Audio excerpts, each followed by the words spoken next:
Приветствую вас на канале Bizarre World, меня зовут Макс. И сегодня я вам расскажу о параллельно существующих во времени странах мира. И это не мистика или мои фантазии. Такие страны есть на планете. Дело в том, что большинство людей на планете живут по общепринятому григорианскому календарю. У нас на дворе 2021 год. Может уже 22-й, если ты смотришь это видео из будущего. Вы знали, что во многих странах существует альтернативное летоисчисление? Они реально живут в параллельном времени. Где-то это просто дань традициям, но иногда и официально принятая шкала времени, которая дублируется в средствах массовой информации или даже на календарях. Сейчас я вам все расскажу.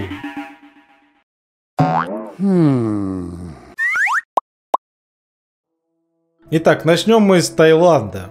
Не падайте со стула, но у них на дворе далекое будущее. 2564 год, представляете? Тут все дело Тянтадхарадхати. Фух, выговорил. В общем, так называется буддийский календарь, который используется наравне с более привычным для нас григорианским календарем. Начало летоисчисления тут ведется с года, когда Будда Гаутама отправился в Нирвану. Это произошло в 543 году до нашей эры. Отсюда и соответствующая разница. Данное летоисчисление основано на лунных циклах, и оттого имеется разница по дате наступления Нового года. Если у нас это обычно происходит в январе, то в Таиланде всегда в декабре. А сами месяцы не имеют вообще никаких названий. Получается лишь порядковая нумерация. Впрочем, по указу Ее Величества Рамы XIII, еще в 1940 году датой перехода в Новый год было определено 1 января. Но традиционный календарь все еще актуален и используется наряду с общепринятым в мире. А теперь в другую крайность. Например, в Эфиопии на дворе 2013. Они выходят, что живут в прошлом. Эфиопия по-своему вообще уникальное государство. Во-первых, это единственная страна Африки, где используется традиционное христианство. К тому же православное. Во-вторых, это единственная страна Африки, которая никогда не была колонизирована европейцами. Ну, если не считать Либерию, но это уже другая история. Отставание на 8 лет объясняется запутанным взаимоотношениями между религией и различными календарями, которые использовались в разные периоды страны. Кроме этого, в эфиопском году 12 месяцев по 30 дней и один дополнительный месяц на 5-6 дней, в зависимости от года. Также есть отличия по началу суток, которые обновляются не в полночь, а на рассвете. По мне, самый клевый дополнительный месяц. 5-6 дней отработал и зарплата. В Иране же и Афганистане вообще 14-15 век, а именно 1399 год. Астрономический солнечный календарь, который остается официальным в Иране и в Афганистане, был разработан еще в конце 11 века, хотя с тех пор и получил несколько уточнений. Отчет тут ведется с момента исхода пророка Мухаммеда из Мекки в Медину, что произошло в 622 году. В Афганистане до относительно недавнего времени бывали месяцы и с 32 днями. Это зависело от движения Солнца по зодиаку. Сегодня количество дней фиксированное, но рабочая неделя начинается не в понедельник, а в субботу. В Индии же вообще, судя по дате, еще идет Вторая мировая война. У них сейчас 1942 год. Примерно 50 миллионов лет назад Индия столкнулась с Азией и образовала Гималаи. Сегодня ее называют субконтинентом, потому что страна располагается на отдельной литосферной плите, а флора и фауна существенно отличаются от всех соседей.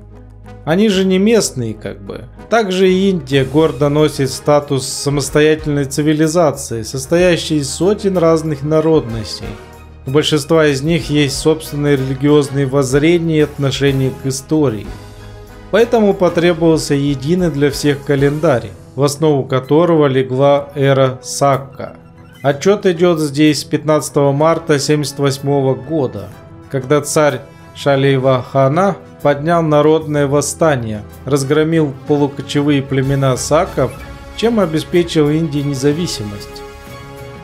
В Северной Корее, она же КНДР, вообще зависла во втором веке, у них 110 год.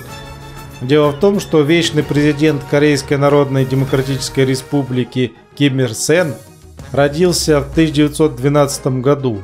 С этой даты начинается календарь Чукчхе, принятый в 1997 году, уже после смерти Солнца нации. Глядя на числа, можно заметить еще один лишний год. Это из-за того, что в календаре Чукчхе нет нулевого года, и 1912 равен первому. Впрочем, для повседневной жизни в КНДР используют два летоисчисления, а даты на обложках журналов или теленовостях всегда дублируются. Поднебесное же давно уже настало далекое будущее. В Китае 4718 год. Представляете? Терминаторы ходят по улицам. Когда речь заходит об истории, традициях или китайских единицах измерения, это всегда сложно. Циклический календарь Поднебесный представляет собой 60-летний цикл, где в свою очередь используются два числа по 10 и 12 лет. Первый называется небесные стволы, второй земные ветви. За точку отчета принимают 2697 год до нашей эры, когда Хуан Ди или Желтый Император заложил фундамент цивилизации. Я не понял. Ну, очень интересно. Реальность личности оспаривается, потому что вся его биография напоминает сборник мифов и легенд. Тем не менее, с этой даты Китай считает свою историю, а самого же Хуан Ди воспринимают первопредком всех китайцев и основателем даосизма. Если вам и этого мало, давайте-ка переберемся в Израиль. В Израиле вообще будущее, так еще и более далекое, чем в Китае. На дворе 5781 год. Еврейский календарь основан на лунных циклах и ведется от самого начала, то есть от сотворения мира, согласно религиозным представлениям об этом событии. Итак, если верить вычислениям израильтян, первое новолуние произошло в понедельник, 7 октября 3761 года до нашей эры. Но это еще не все. Они вычислили даже точное время: 17 часов 11 минут и 20 секунд.